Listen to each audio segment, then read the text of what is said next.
Hello, and welcome. Coming to you from Rivendell, home of the elves. I'm Josh. And I'm John. And Josh, was this all the Limbus bread you packed? I've already eaten it all. Again, told you to save that for second breakfast. But this is the Geek ETC podcast, where we dive into all things you can geek out about. So, last week, I mentioned the fact that me and my wife are going on a trip to Japan later this year. Yeah. And we wanted to visit one of these cat cafes, and there was a special cat there named Tartar that we were going to meet. Derp cat. Yes, a derp cat, little tooth hanging out. You can see a picture on our Instagram of him if you're interested, if you haven't checked that out yet, for the show notes for last episode. We'll feature him maybe in the story this time, like Maybe have so. him very prominent. Well, unfortunately... Oh, don't say it. Please don't say it. As I was... Please don't say it. Gathering all the data from... for the last episode, putting everything together, I went to go find his info and stuff on the site to link it and everything, and I couldn't find him. He wasn't on there anymore. I can't handle it, Josh. To which I'm like, so nothing better happened to him. My wife's going to lose it. Oh, yeah. And so I ended up putting the website in the Wayback Machine, in the Internet Archive website, to find an older version of it. And there was a version in early February that still had him on there. So I was like, well, he was just on there, because, we'd seen him. So I actually ended up emailing the people to ask them, yo, what happened to this cat? Did you email them like using kanji or just in like an English Partially. email? Really? I did his name, yeah, in katakana, Okay. which I know that doesn't mean anything to you. But Well, I know what it means. Jeez. Okay. Know the difference between hiragana, katakana, and kanji? So there's a cat, Josh. What happened to the cat? The fans want to know. Yes. Where's the derp There's cat? the cat. And it turns out on February 19th, he graduated. Oh my God. After 5 years of service. That for a cat, I don't know what cat years, if those are like dog years or not. Well, I imagine probably there's some kind of way you can figure out, how many cat years are versus humans. I don't think it's 7. Who knows? But they also have 9 lives, so maybe that is a factor. Yeah, that's like a algebra equation. Exactly. But apparently, yeah, he served his 5 years and he worked and graduated, and then they said he's living his life with his foster family now. Oh my God. So, okay, well, that's way better than what I thought. Yeah, as long as his foster family is not angels. They did say Right. that, right? They didn't say he went to live at a farm, out in the country. So at least that's something. Because I don't think he would do too good. I don't think he would do really well on a farm in the country. Maybe not. But they had pictures, like there was a Instagram pictures of him like sitting next to this banner that had his face on it from different points in his life, and he had a certificate and everything. It was a whole deal. Apparently they go through this whole process whenever their cats graduate from this cat cafe. Wow. Did it give a speech? Was it like a valedictorian? They did have a bunch of martini glasses with cat food, like 10 of them lined up in a row that he was eating out of as a special treat. So, Man, it was quite a ceremony apparently, and someone I guess who had like visited this same cat for years, like put this huge long post talking about it was the last day they'd ever see him. wow. Yeah, it was pretty involved, but unfortunately, when we do make our trip, there's a good chance we probably won't get to meet Tartar, unfortunately. So wife was kind of bummed, but she just said, I'll just have to find another derpy cat while we're there. Did tell my wife, I wonder if I could convince them to contact whoever the foster people are and see if we could we didn't come here for your country, your culture, your food, or anything like that. Nah. We came here across the Pacific Ocean. Yes. In the quest for one thing and one thing only. A 14-hour flight. A cat that can only be found in Tokyo. Yes. Yeah. That would be funny if they, they might be nice enough just to let you do it, like just let you meet up. Maybe. If we show up when we have shirts with his face on it, they might be like, oh man, they're really big fans. Just give him 1,000 yen or something like that. What is it, like $10? 1,000, yeah, that's like $7. $7, yeah. Yeah, that makes sense. Not a lot, but we'll see. Maybe I'll have an update. Once we travel out there, I'll have a whole video series, The Quest for Tartar or something. Oh my God! A little mini series for this. A film, like a documentary. A mini documentary on the search for Tartar. In a world. That would be so great. I would love that. One cat exists. One cat. One tooth. One snaggletooth hanging from its mouth. Jutting from its mouth, more likely. Yes. More like it. So yeah, unfortunate, but not the worst of circumstances. Well, so. Either way, you guys are still going to see Derp Cat, because we're going to be posting Tartar, the Derp Cat, on our story for sure. Mm-hmm. And you know what? We hope you love the cat too, and I hope you can find it. It's in the last Mandalorian post we made. Yeah, you can find it in there, buried next to Nick Offerman and a few other of the things. Also, on our website on geeketcpod.com, underneath each episode or show notes, with links to all the things we talk about. And so on that Star Wars episode, there's a link to either his Instagram page or just their website where you can check out the cats. Yeah, so that way, and Josh goes through a lot of work on that. So, if you're ever like, hey, I wonder about that, you can also listen to our podcasts on there as well. Speaking of listening to it in other places, also every episode up to this point, there are and going forward, they're all available on YouTube, on our YouTube channel as well. That's right. We don't have video, because you don't want to see how ugly I am. It's better if it's a mystery how hideous I look. But also, that might come in the future. But right now, so they're just on there. And so if you like listen to stuff on YouTube while you're doing whatever, hey, and you maybe your Spotify has been acting up, or you don't want to update it. Right. Whatever, give us a listen to on YouTube. Also, I'm still working a full-time job in addition to this, so that's a lot less to edit, not having video inserts. That's also like that true. Too. That is also true, because you'd have to have a whole filter on and everything like that. Yeah. Speaking of filters, who changes filters? Engineers. Oh.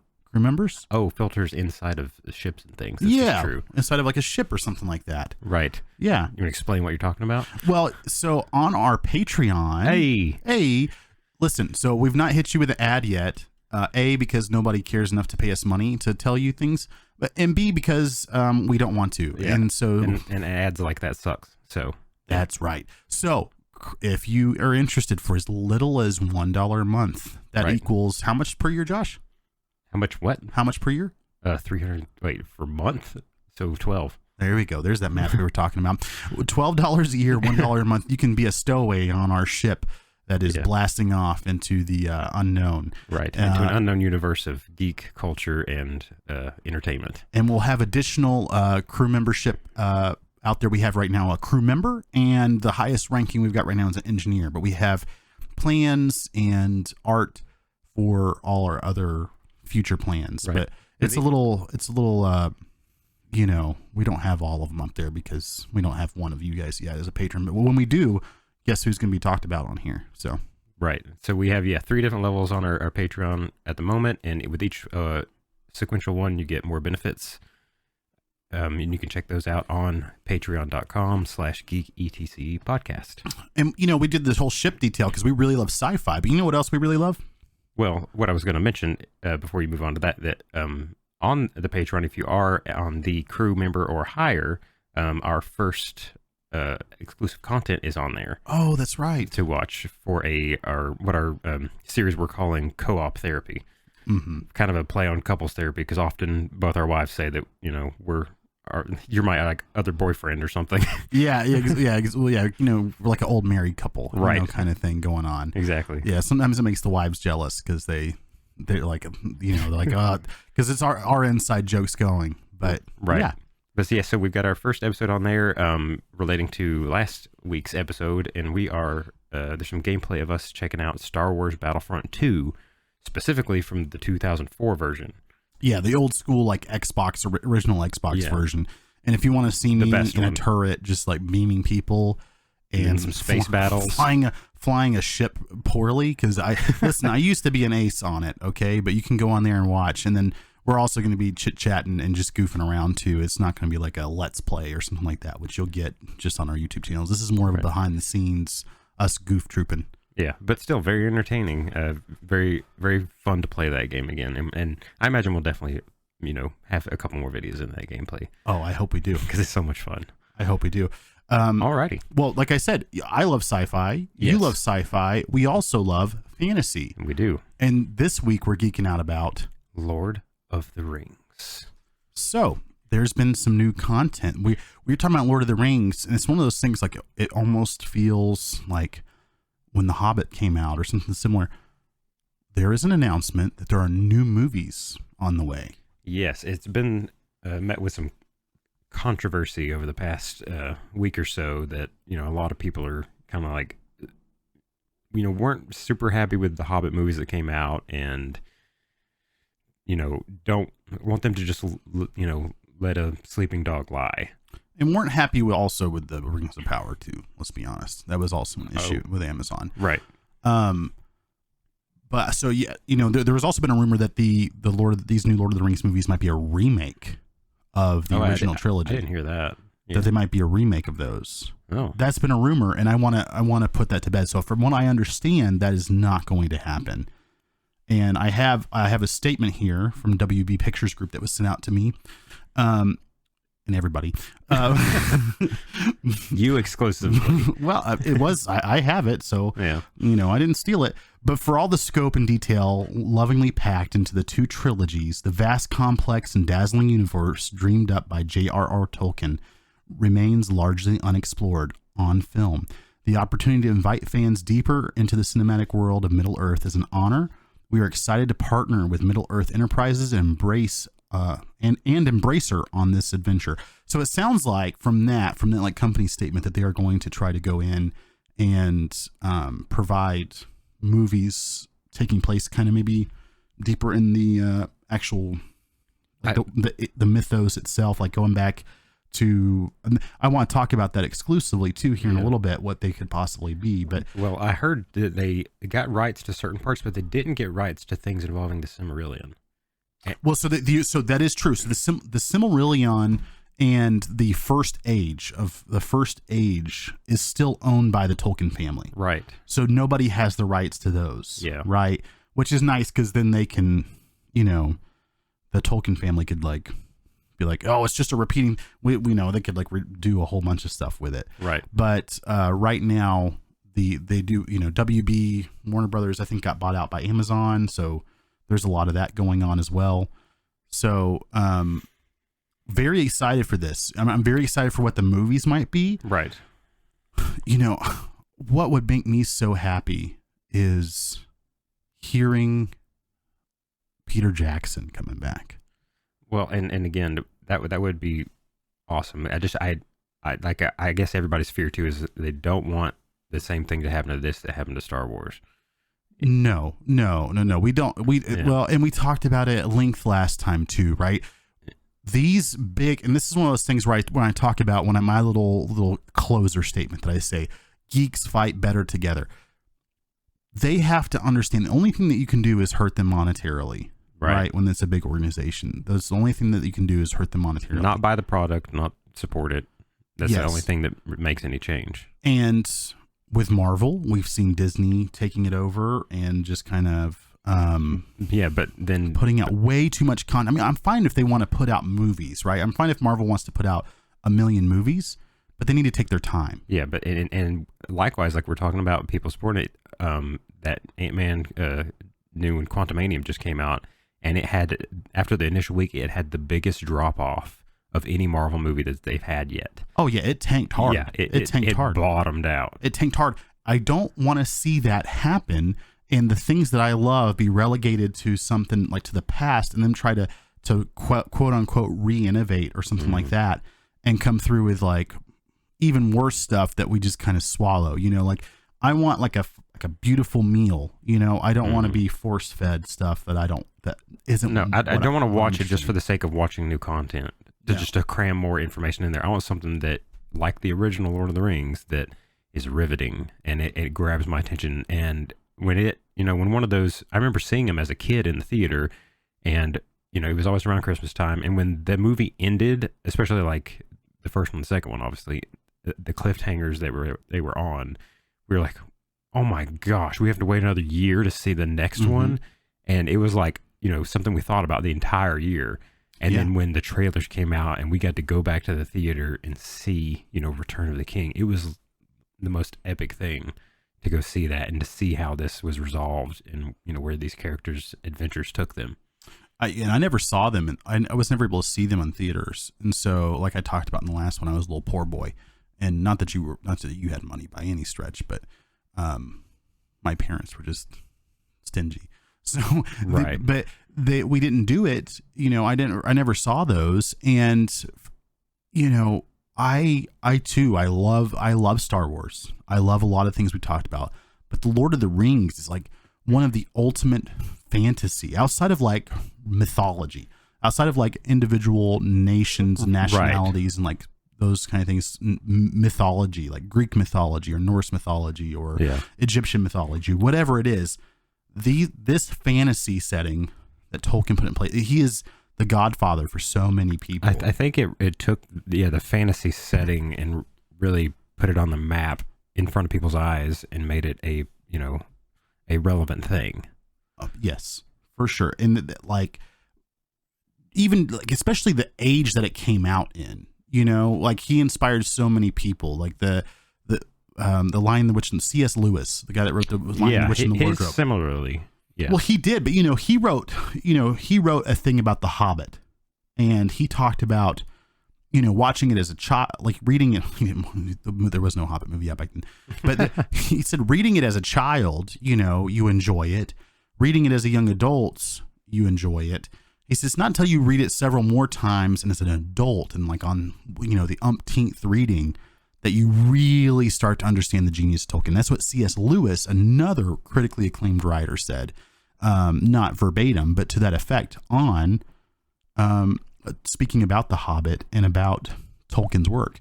Yeah. And it is such amazing, Tolkien wrote it, with some of it being like his attempt at like creating a very like interesting Saxon, like Anglo-Saxon mythology, kind of like entering that world. And you see that a lot with like, even in the movies, like Peter Jackson, I believe he told like everybody, he's like, this isn't about us, like this is about, we have to tell the story correctly. We have to honor Tolkien, Right.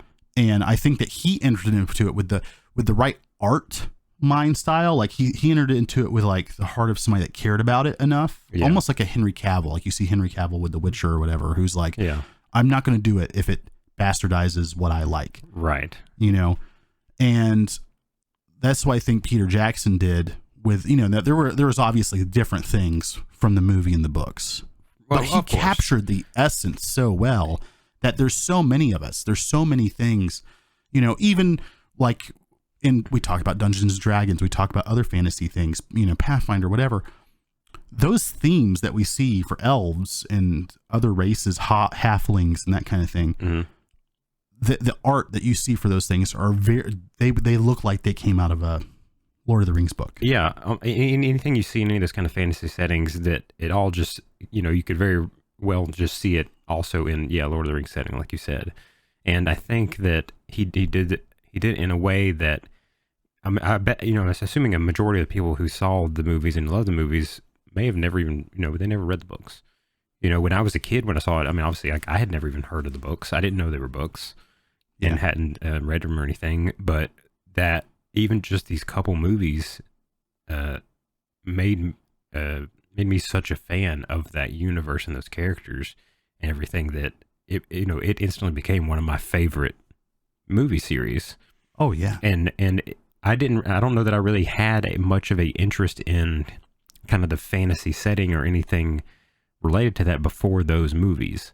Like, I don't even know if, I thought about fantasy as a thing in general, but then after seeing that, suddenly just this idea and thought of things of elves and dwarves and wizards and magic and all this type of stuff, was suddenly on, the front of my brain of that was a whole universe that existed. And Tolkien is this great world builder. Like when you read the Silmarillion and you go, like, even just like, there's so many YouTube channels and videos you can go out there and you can find things where it's like, talking about like the different Maya and like Gandalf the Grey and the blue, there's blue wizards, right? There's all these different things and talking about Sauron and going back, like Saruman, like living for like 1,000 years, like in the Eastlands. And there's so much history there. And that's what I think is interesting is that Warner Brothers has the opportunity to do it. And I think they know, like, it's no secret that Rings of Power tanked, right? And it wasn't because they cast people of, of whatever. It wasn't because they, empowered folks or whatever. The Rings of Power tanked because you have this gold standard, right? Yeah. Which the Lord of the Rings still is. It is a gold standard that people still try to meet. They're still probably making lots of action figures. They make money. The merch and all the stuff from that, is as far as the eye can see. The books are being sold. The extended editions. Different people keep picking it up. Netflix now has Lord of the Rings on there, not the extended versions. So they're only 2.5, 3 hours long instead of the 4.5 hour ones like I watch. But there's so much out there. Like, it's still such a prevalent thing. It's always going to be watched. I'm going to consume it over and over and over again. Nick, there's lots of movies I watch. I'm like, I'll probably never watch that. Exactly. Again. Me too. I honestly rarely rewatch any movies that I've watched before, but Lord of the Rings is one of those things that I typically will watch it about once a year. At least once a year. Sometimes I watch it more than that, or The Hobbit or some, because it gives you those, it's like a fun Christmas movie. It's also like a fun, like, fall or spring movie, like with the rain going out. So you can't go outside. Like, there's something about, like, especially where we live too, and, my house used to live with me, looking up the hill from where I lived on like a foggy morning. Right. And getting that kind of, like, it feels like you're in the Shire. It looks like Hobbiton. It looks like Hobbiton. Rolling green hills. Far green country. Yes. I love that. So it's like, you know what? Let's turn on the Two Towers. Right. And so when talking about the Rings of Power, the Amazon series that came out, I don't think you've watched it. Yeah. You did? Yeah. Oh, well, very interesting. Because I did not enjoy it. Really? I did not enjoy it because there was Well, I'll let you go ahead and say your thoughts about it. They made the dwarves diminutive. They made them, like, they all looked scrawny. The beards were weird. The way that they looked was odd. When I saw Gladriel the first time, right? Yeah. I love the way that, like, when we see the army of in the first movie, right? We see the war between the first war where Sauron has his thumb cut off and the ring falls to the ground. It right? wasn't his thumb; it was his index finger, I believe. But whatever finger, it was one of his fingers like got cut off, and so he drops the ring falls to the ground, and he it's the first war, and Agent Smith is there. Agent Smith is there. That's right. Right. Elrond was there. Yeah. I was there, Gandalf. That's a call. I must say that every single episode. Yeah. We see the elven armor, right? Yeah. It looks elven. You're like, that makes sense. Right. That's really cool looking. I see Gladriel for the first time in the Rings of Power, right? She's wearing like full, huge plate armor. Right. That looks silly on her. It looks human. It doesn't have like any like really elegant style to it, other than it's like well made. Yeah. And then she's carrying this huge like double-handed sword on her back. Like when I saw that, I was so angry. I was like, why wouldn't they like carry on with like the elegance of like that elven armor, the way it looks in like the Two Towers, right? We see the elves that come to fight at the Battle of Helm's Deep. And we see obviously that. Yeah. To me, the like my vision of any kind of elven armor or weaponry and stuff, it's all like, very lightweight, thin, kind of very maneuverable, dexterous, based armor and weapons and stuff, but that they're made of, fine elven materials. Yes. So they're still, even though they're light and, very weightless and you can move around quickly, they're still just as strong. Like mithril, for instance, or something. Exactly. So they're very strong. They're very sturdy. Yeah. And instead, like, I see Gladriel, right? And she's wearing this plate armor. Right. That just, it looks like other fantasy. She looks like Joan of Arc versus what I would expect an elven warrior to look like. Kind of like you could see a Valkyrie from Norse mythology. Kind of in like full armor kind of thing. What we consider of like Norse mythology. Right. Like we kind of overdo it with like the plate armor, and that kind of thing. And then she's got like a sword behind her back, which I absolutely hate. I hate swords behind the back so much. It doesn't make sense. It doesn't make sense, and it bothers me. Especially if they're long, like you can't pull it out very easily with no sheath. Like this is just like a John, maybe it's just a John thing, but I like seeing like a neat looking sheath. Like that's part of like the elegance of it. Like a nice sword, it's like when you see a sheath that goes along with it, and sometimes the sheath and the way that everything matches up, I like the way that looks. I agree. I like, even here's a deep cut that other people may relate to or not, that I literally in Skyrim, I literally, would use a steel sword over an iron sword just because it had a sheath on it. Just because it had a sheath. Same exact thing. Yeah. 100%. Like I will not use one if it doesn't have a sheath because I don't like that. I like seeing the sheath. I like seeing it come out of there. I like seeing it go back in. Exactly. I like the art that goes into those things. Katanas, right? That's one thing. Like people are katana lovers. You're a katana guy, right? That's one thing they don't really do with katanas. They don't put them behind their back, just open air they do with anything you see of a samurai or anything. They have their one or two swords on their left side, tucked in through the waist wrap of their katanas. Like that's the efficient way to do it. But for some reason, when we deal with like European like style swords, it almost always, like even Middle Eastern swords. The Witcher, like he has his behind his back. He has That's his. a good example of that. He has his behind his back, and I'll give him, like he's got his two, and like I think the sheaths are designed to come out, like they're designed. It could be, yeah. They're designed in a matter where they can come out easily or whatever. And I get that, like it's a movie, right? It's just a movie. It's just a movie, John. You are right. It is, but on that, it takes it away from me when I see them drawing these swords. I see these sheaths in other movies. I see these things, and she's got this huge like double-handed sword, and there's because she wielded it. She's super strong, right? I have no problem with her like wielding a two-handed sword. I would just rather it come from her side and be like a single-edged blade and look more elegant and be like a real. I want to see her doing like Jedi moves. Essentially, I want to see her like moving like that. That's what I fluidly get. Very fluid, right? Versus like the hack and slash that we see from like a Boromir or something to that effect. So that always bothers me. And me and you've always kind of been stickler for some of those weaponry details in movies and games. Very much so. Very much so. And that brings me to another thing, like the armor details, right? So we talked about Gladriel's armor, but let's talk about like so the Numenorian armor started to look cool. Like, there's like this white armor or whatever. Mm.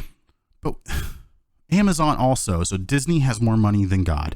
Amazon has more money than a lot of people, right? Amazon's loaded.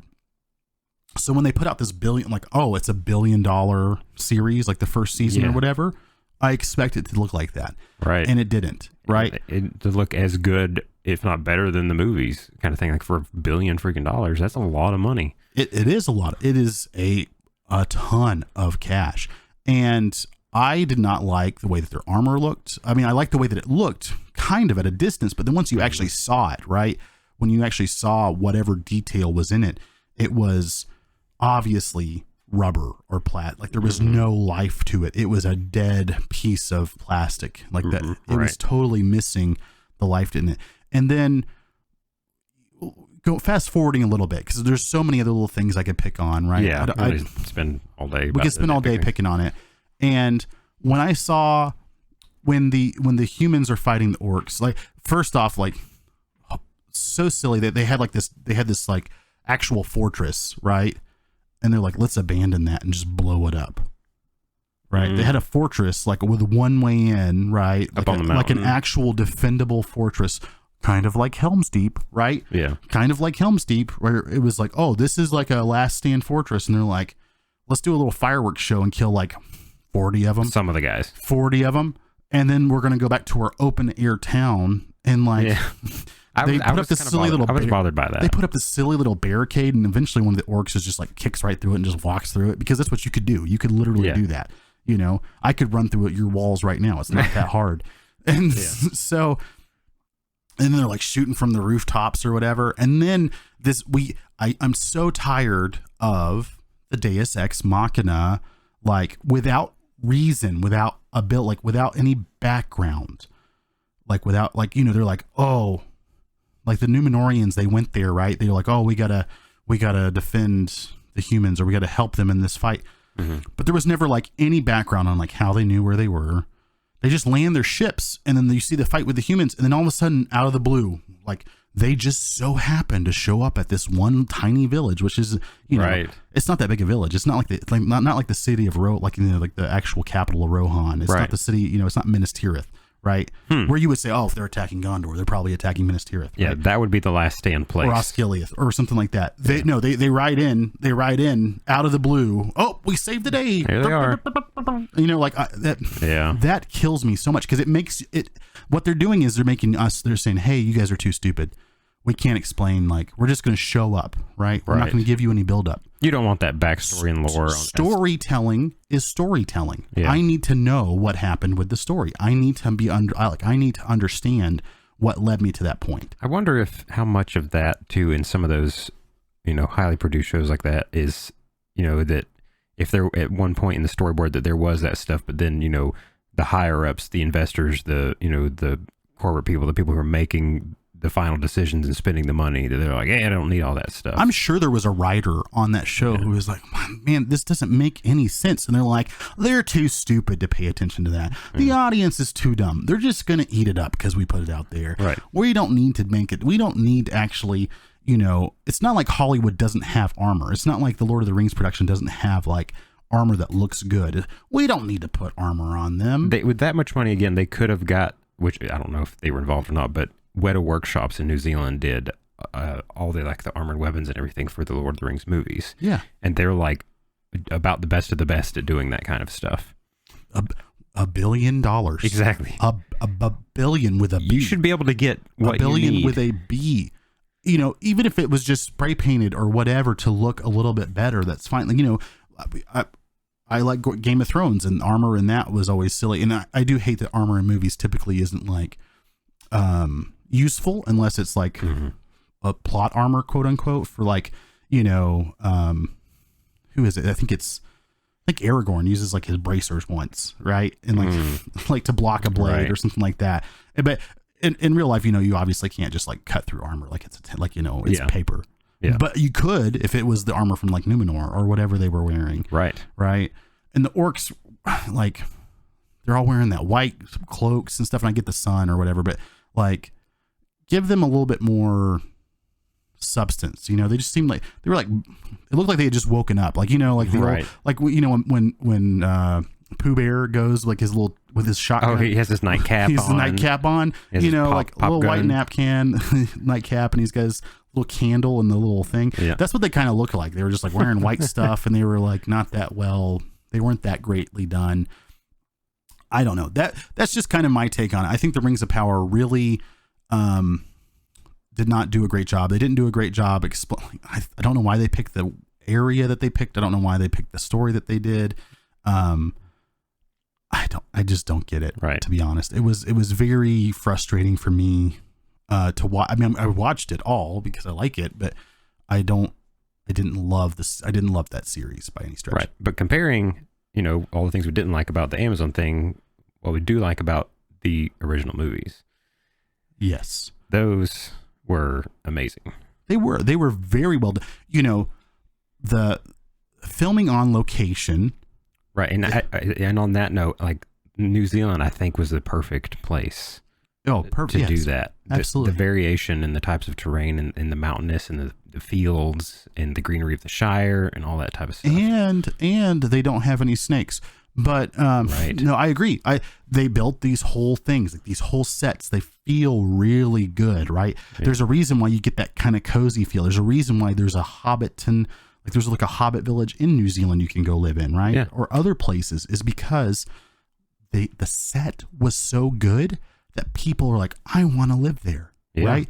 And so when I see something on TV that's been made like $1 billion, I want to feel immersed. And like when watching those, like you are convinced that that's a real place. Like it all makes sense. Mm-hmm. It all seems legitimate. That's a real place that could exist and you could go see and stuff. Yes, it was like the decorations inside, like, you know, the Hobbit holes, the you know, the way that the little celebration, right, and everything. Like, it's just such a fun place, and I really enjoyed it. Yeah, I wanted to go to Bilbo's birthday.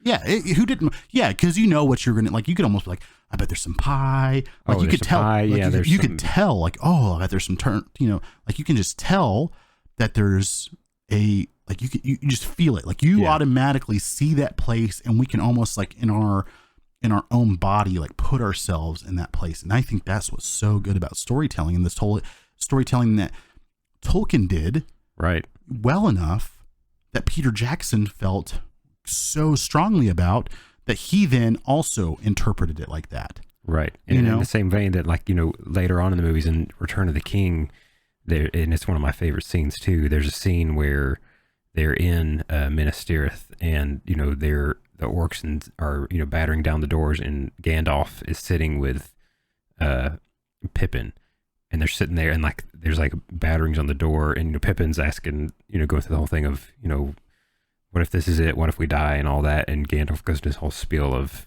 this isn't the end. This is just another part of the journey. Yeah. And that, into the, white shores and far green country beyond and stuff. But you feel that tension of them, just waiting there. You hear the batterings on the doors, and you can like feel that buildup of like, I can imagine like sitting in those streets, just hearing that war going outside, and like, trying to mentally prepare yourself for them to break through, and you don't know whether you're going to make it out alive or not.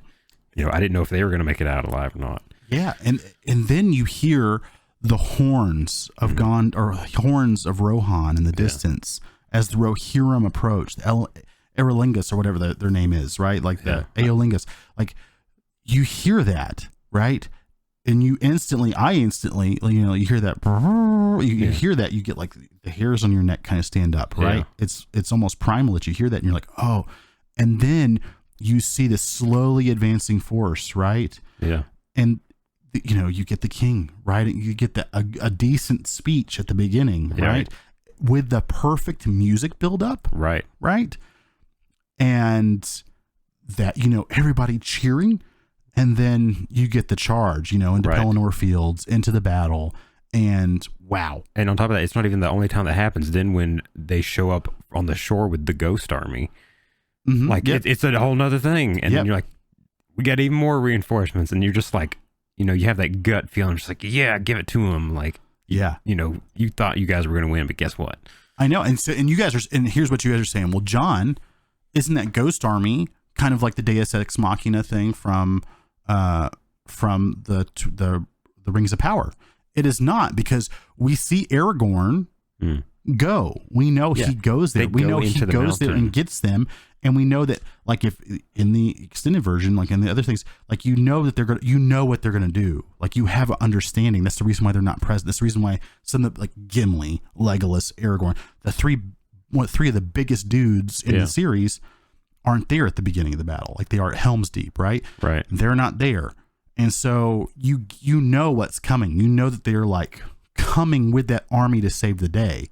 Right. And but up until then, like you said, you feel the plight of the people in Minas Tirith. You feel the plight of the people around it. And the ancients are like, are they going to show up in time? Like, where are they at? Like, come on. Like, the tide, it gets evened out with, in the battles and stuff, but you can tell it could still go either way. And like, come on. Like, well, you get the charge of the Rohirrim on the Pelennor Fields attacking the orcs, right?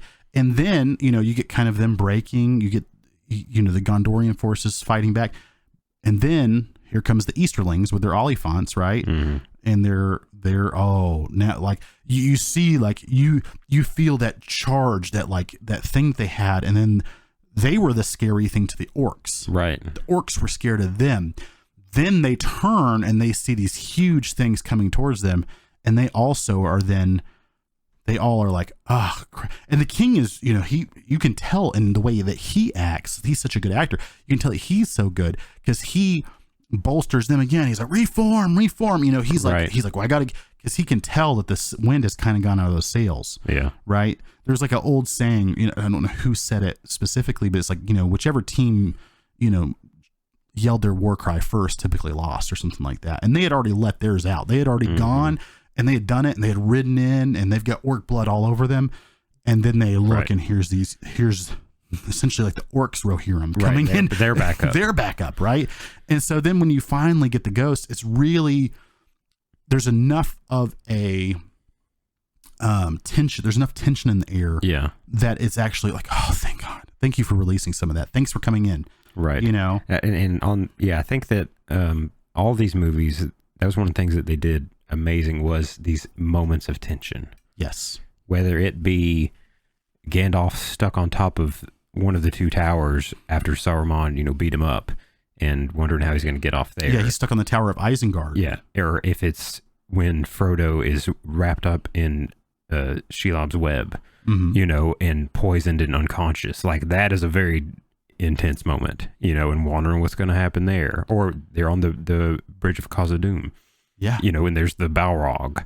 Like, that is one of the most tension-filled moments. And, Gandalf falls. And at least in that movie at the time, we're like, did he just die? Yeah. What happened to him? Especially if you didn't read the books, right? Like, the books have obviously been around for so long, but for the majority of people, right, this was their entrance. This media through the movies was their entrance into that world. And so when you don't understand that he's not actually a human being, that Gandalf's like a spirit. That was one of the things I didn't find out till way later in my life. I had no idea. Yeah, you don't learn that he's like, and like he's like a Maya, like he's like this, spirit. Like you get really deep into that stuff, which is so cool that it's already set up for that. Yeah. But that's when you really like. So the people who read the books were like, "Oh, that's pretty neat," how they did that. But the people who didn't, like, we didn't know. We're like, "Yeah, Gandalf is dead." Like, I thought he was one of the coolest characters, and like now he's just gone after this thing. Yeah, that I remember. Yeah, again in the theater, we left like stunned and just like, I need to see the next thing. What's going to happen? And thus, subsequently, in the Two Towers, whenever they have that reveal too, and he's back, and he's like in the forest, transformed, and you're like, oh dang, Gandalf freaking just went Super Saiyan. Like he just like metamorphosized. Yep. And he's back even more powerful now. Oh, and how about when he walks in to the I forgot what the capital of Rohan's actually called, into the castle there, like the king's still under like Saruman's King Theoden or whatever. What's his name? But he's still under the Theoden. He's still under Saruman's control, right? His power, yeah. And you see he's got his Grima Wormtongue. You see Grima Wormtongue.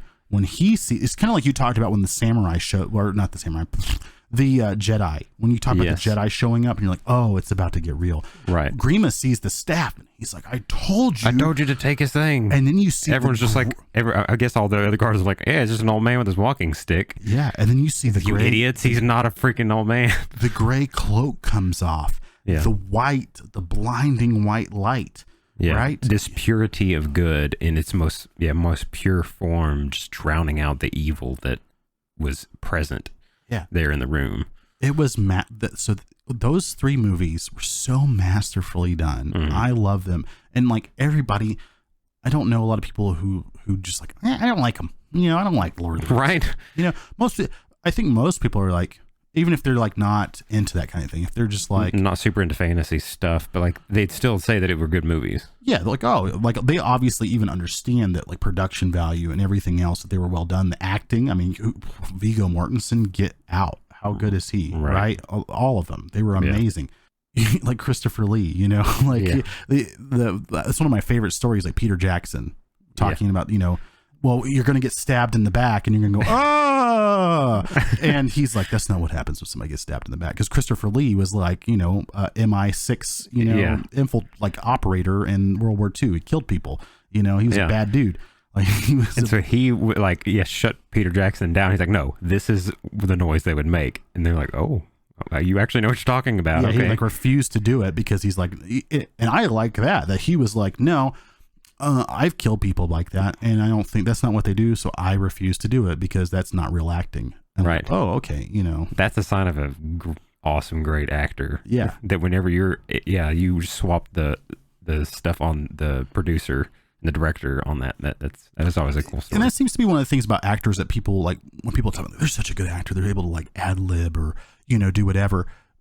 I think there's a problem with actors sometimes. And I've never been an actor. I've never worked in production. I come from it, from only being like a cinephile, right? Well, you've kind of acted as a GM in our D&D games. Well, but not professionally. Not professionally. But you see some actors, and I'm not going to try to say they're dumb by any stretch, but they don't seem to have like an original thought for it, right? They just seem to do the script and the character that is given to them. Yeah, and like they'll sometimes you'll see like the method acting or whatever. But it's still not original, Right. And there's a lot of people who are like actors, but they're not really like. To me, the first thing that popped in my head as you said that was Jared Leto as the Joker versus Heath Ledger as the Joker. Yes. Like, yes. that is two different worlds of interpreting that character and acting in it. Yes. And you know that Heath Ledger definitely brought his own take on it. It wasn't like, hey, this is what it looks like. And I'm sure Jared Leto did too, but it's a different Maybe world. it's just that his take kind of sucked. True. Anyway. But Heath Ledger, like there's no denying that Heath Ledger's that was a masterful performance. Masterful. And the same thing, like, could you imagine that movie being cast with anybody different in any of those roles? Yeah, looking back at it now, like I don't know of anybody. Yeah, that it would be weird. It would have been weird. Yeah, it would have been weird. Looking back on that now, on the same vein, I hate that when they, when this is a little tangent, but when DC tried to copy what Marvel's doing and build their whole cinematic universe with, Ben Affleck as Batman, and they switched. I'm like, you had an awesome Batman. Well, I don't think Christian Bale was going to do it regardless. No, he wasn't, but it was still the point that like you were on the right foot with where you were going with this with those Batman movies, and unfortunately, you just had to chuck all that and start over again. Yes. But anyway, back to So I think with that, like like those three movies, excellent. I love those. Oh yeah. Inspires me when I'm world building.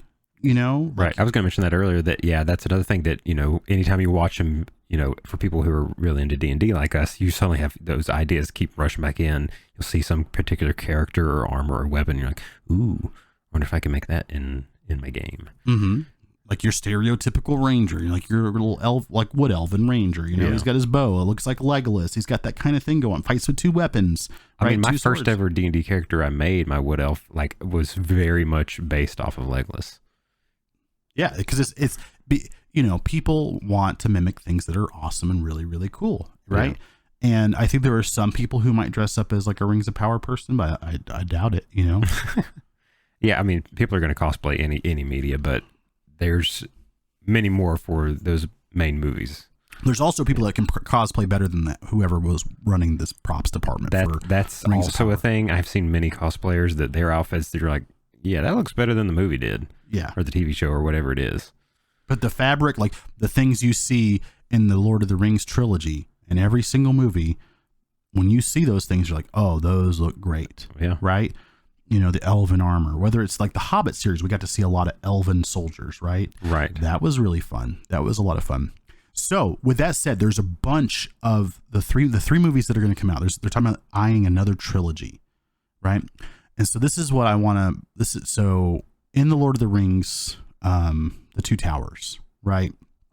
There is a scene, especially in the extended version, for those people who didn't read the books or whatever, who aren't aware that like Aragorn is part of like the Dunedain lineage, right? Mm-hmm. How old do you remember how old he is in the Two Towers? Not off the top of my head. He's 86 years old. Okay. Right. So he's 86 years old, but doesn't look like it. How cool would it be if they brought Peter Jackson back in, Viggo Mortensen back in, right? Not to reprise his role, but to also help with directing. Okay. But a young Aragorn movie, right? Because Aragorn was like his parents died when there'd be a lot of backstory there. Because we got 86 years, right? How cool would it be to see an aging Aragorn, right? I talked about in the last one where there's these fan made supercuts that you get these kind of feelings from where they go back in time. And how cool would it be to have that with like Aragorn with his son, right? And we can see like this aged Viggo Mortensen, right? He's like, they'll put some makeup on him, make him look older as he's like his time's winding down. Right. How cool would it be to hear about him growing up with Elrond and Elrond's children, the battles that he fought in, right? He fought in wars. Yeah. Right? Important wars that are really big. There's so much there. I wonder if they'd get to play him. That's the thing. I mean, imagine Viggo Mortensen directing, reprising the role, and imagine at the end of the movie is like the very last one or the end of the series or whatever. It's like Viggo Mortensen's, like, we've seen his like, I don't think did they show his body in the Return of the King when he died? Even like some of what's her face's visions or whatever. I think they just showed the mausoleum, right, with like his face on the rocks or whatever. I don't remember. I was saying, well, how cool would it be to like actually see his funeral, but then also like us have all that background, see him growing up with like, you know, meeting Legolas, like getting that whole backstory there. That would be cool. That would be amazing. Yeah. But there's also lots of other wars that they could get into. Just as long as they don't do like make him do the acting and do a de-aging. No, that would be horrible. No, that would be horrible. I think Viggo Mortensen, like a Peter Jackson producing it, Viggo Mortensen kind of directing it or whatever, and with a little bit of acting. I don't even want him in there for more than like a couple scenes. Right. Right. I want to see Viggo Mortensen because he could reprise the role and we instantly know who he is, and we could see the state that he's in just by the way he's acting and like the makeup and everything that they put on him, and then seeing him teaching his sons or grandsons about his time. And we get that kind of fade back. So it'd be kind of an instance of where it starts with, you know, him essentially recalling his stories of when he was young. Yes. Type of thing. Which is kind of a callback, right, to like The Hobbit. Yeah. Right? I mean, there's a Bilbo, you know, here and there and back again. That's what those movies are. That's that book that he wrote. That's the stories. And The Lord of the Rings, written by Frodo, right? Yeah. And so that is... I think that would be really, really neat. I think that's someplace that I think you would instantly have fans. Imagine a young Aragorn, seeing him just come up at the beginning, seeing him like having to kind of cull his like human temperament as he's growing up in Rivendell with Elrond and his two sons. If there a trailer came out and we saw this and it was just called Strider or something. Oh my God. Like I feel like that people would be like on board. Yeah, that's because before because we see him in Lord of the Rings, right? In the first one, we see him fight, and he's a magnificent swordsman. Yeah, he's a magnificent swordsman. He's a good bowman. How did he get to? How did he get to that point? Because he didn't grow up with his parents, right? His parents died when he was 2. Yeah. So let's see him come up. You know, that could be cool. That's what I'm hoping for. This is just me. Like this is just my like thoughts on it. I think because you have the actors there, you have you got the guy to play Elrond, you have people to play Galadriel, you have all that stuff going on. You know, Orlando Bloom's obviously still around and can easily look like Legolas. Which, thankfully, like he hasn't aged a whole lot. No, he really might be an elf. He could still probably play Legolas and pull it off pretty well. Well, and I'll be honest with you. So here's something like this is talking about another fandom, the Carnival Row that Amazon did, right? I have no idea what that is. So Carnival Row is like a kind of like a steampunk fantasy thing. Okay. It's very cool. It's a very interesting. I made a post about it on Instagram the other day, how I almost wanted to run like a different D&D campaign in that world. Oh. Or like make my own world similar to that. Yeah. And then kind of do it. Like they've got bolt action rifles and steam and things. And they came out with one series, like one season in 2018, right? And Orlando Bloom's like the main character in it, and like Carla Delevingne or whatever her name is like the female lead. And they didn't come out with another season until this year. Oh wow. Yeah. And my wife and I are watching that series now, and executive producer Orlando Bloom, executive producer Cara Delevingne, it seems like they like those roles enough that they were like, hey, we're gonna let's I don't know that they did that, but it seems like because they took on the producer roles, they fueled some of it. And because it was like a very interesting, you know, it's kind of like got like this kind of noir like Orlando Bloom's kind of a detective, and he's like there's like a fairies, like Cara Delevingne or whatever, she's a fairy named Vignette, and he turns out Orlando Bloom might be like half or whatever, and like there's a war and a lot of the Fae folks, there's fauns, there's pixies, there's centaurs. They're kind of like living in like ghetto style things in this one place that came and fought with them in the war, but they're kind of like second class citizens, and there's like a lot of really interesting stuff going on there. Anyways, it's very good, and Orlando Bloom looks great right now. He would look great in 3 years. You know, that's what I was gonna say. And what I was mentioning is, if they did a similar story for Legolas, then you know he probably could, because you know elves age so slowly and stuff, that he could probably still just play the younger one without having to do. They could probably just put some makeup and make him look younger. Yeah, I think that would be so neat to have have Orlando Bloom, whatever actor's playing the young Aragorn that he runs into Orlando Bloom as Legolas. Yes, wouldn't that be so? Because they obviously they know each other. They're from there. They are obviously friendly with each other. They've fought with each other, right? They've met each other in the past. How neat would that be to see them together on screen with like him and this young Aragorn, and then this young Aragorn, you know, because the elf was blessed with this lifelong, you know, with this super long life, right? It must be hard to be like to respect a human because they always are going to know less than you. Yeah. Right. You know, you already have a millennia on them. So it's hard to respect them as like an adult or whatever. Right. When these, you know, beings only live to be 70, 80, 90 years old, and, you know, you were just getting your life started at that point. Yeah. So I think it'd be so cool to see Aragorn and him become like have this brotherly thing and like how they learn and like, you know, the relationship with Elrond's children to his two sons and like learning the ways of the elves and like, you know, gaining the respect that he has in certain circles to eventually become, you know, in pretty rapid succession. It doesn't take long. Like realistically from the movie, it's not even like a year until. And you could even see the beginnings of the relationships with Arwen. Yes. And like see how that all started. Like that could be your sort of, you know, romance aspect of it might be a little Padme-esque, you know, because she'll be like a millennia old and he's like, you know, 5 or whatever. You know, well, maybe not that.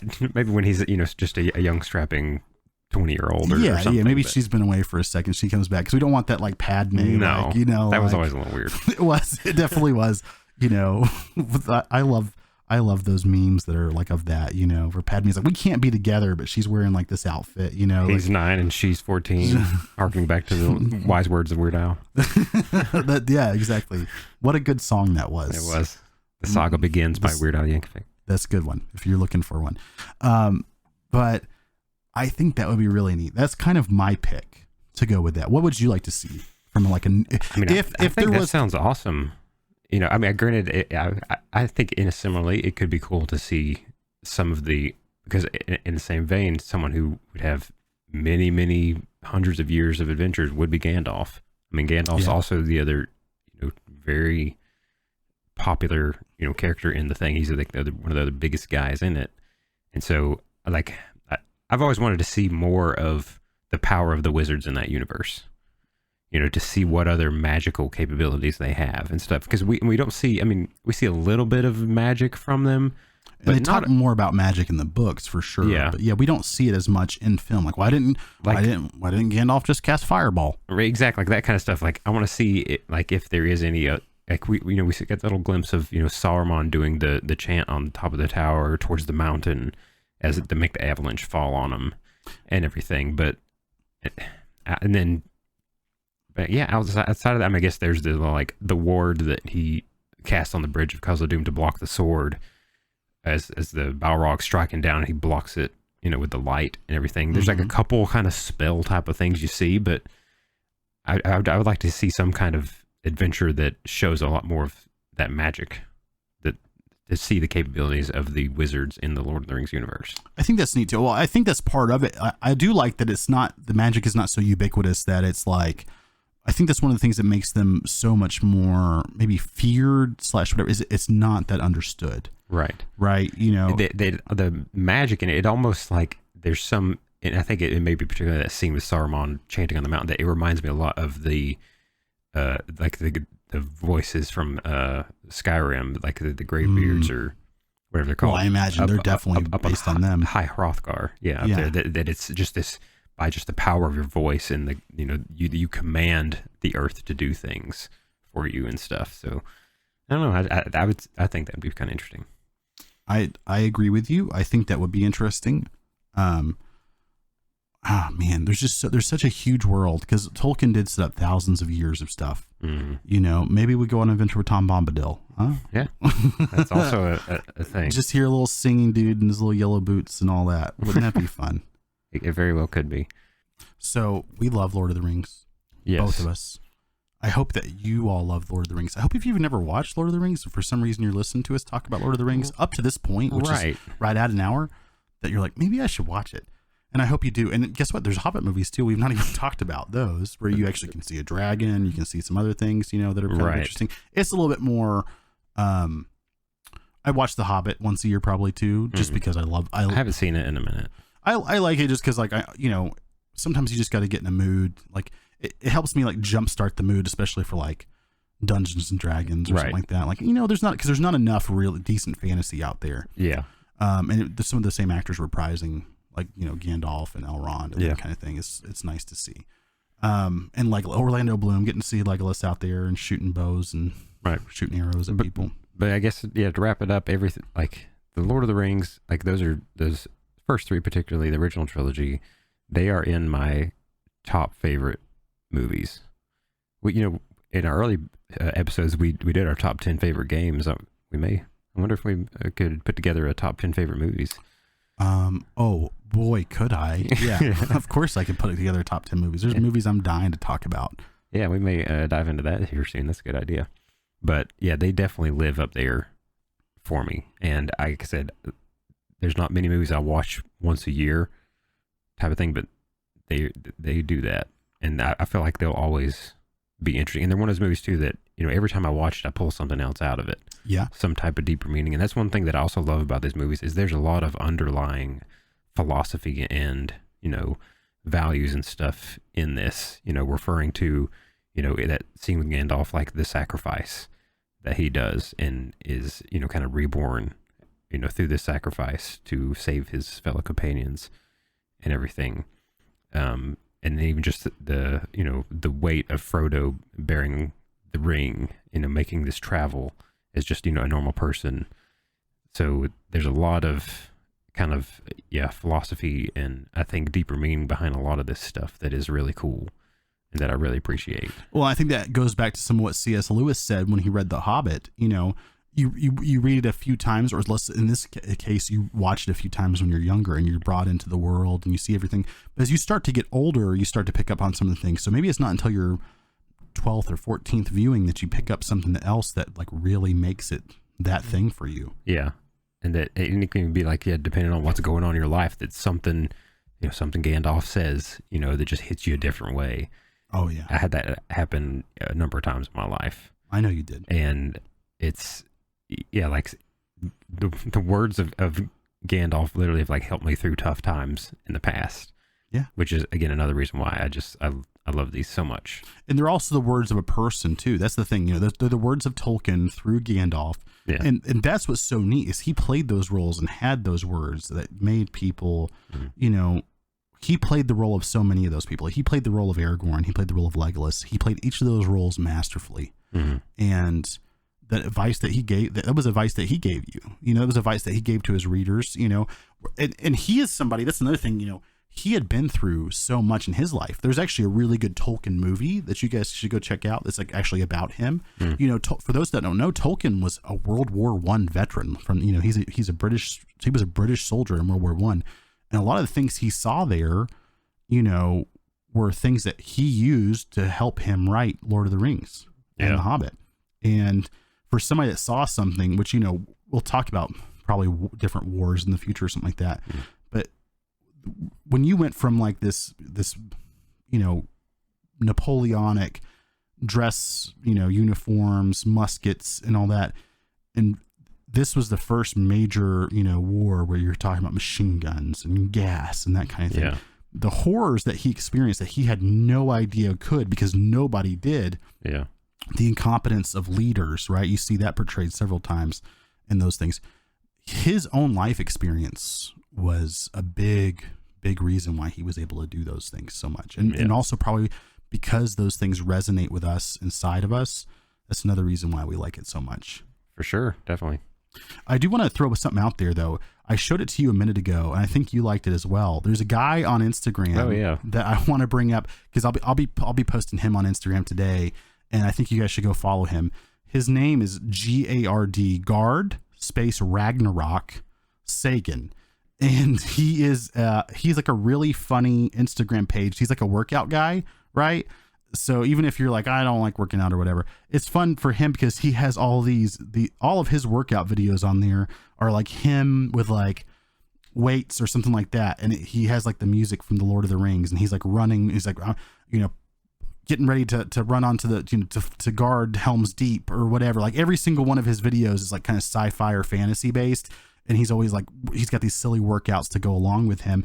And then he's even got, if you go to his link tree, he's got a mailing list, and on the mailing list it's like hold on, I'll tell you. If you go to his, you'll see Coach Ragnarok, isn't it, his like MailChimp thing, and it says sign up for free Lord of the Rings inspired workouts and others. Let's get strong. And so yeah, it's just fun. It's like, he in the picture on his mailing list, it's like him deadlifting like, a bunch of weight. And then next to that, he's got a picture that looks like him in fantasy garb with like the, what was the sword? What's Aragorn's sword called? Shards of Narsil. Yeah. Right? He's got Narsil in his hands and, looking cool. So, yeah. Everybody from all walks of life, geeks and everybody gets to be in the geek culture now. And that's what we want. We want everybody to be on our side, moving forward. For sure. And I hope that you all will follow us on Instagram at Geek ETC Podcast and Twitter at Geek ETC Podcast. And on YouTube. And on YouTube. Yeah, Geek ETC Podcast. And if you want to support the show, visit patreon.com/Geek ETC Podcast. Because we'd really love to have you as members of our crew. Yeah, become members of the crew. Take a look at our new co-op therapy gameplay we have up there. Check that out. Support the show. Keep us moving right along, bringing you cool stuff to listen to.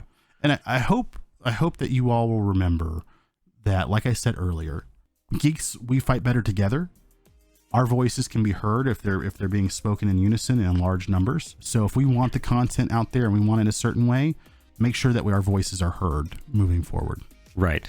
Meet us on the fields of Pelennor for the final battles of maintaining geek culture. I'm with you. Alrighty. Well, and if you're with us, remember to keep geeking out. Thanks for listening.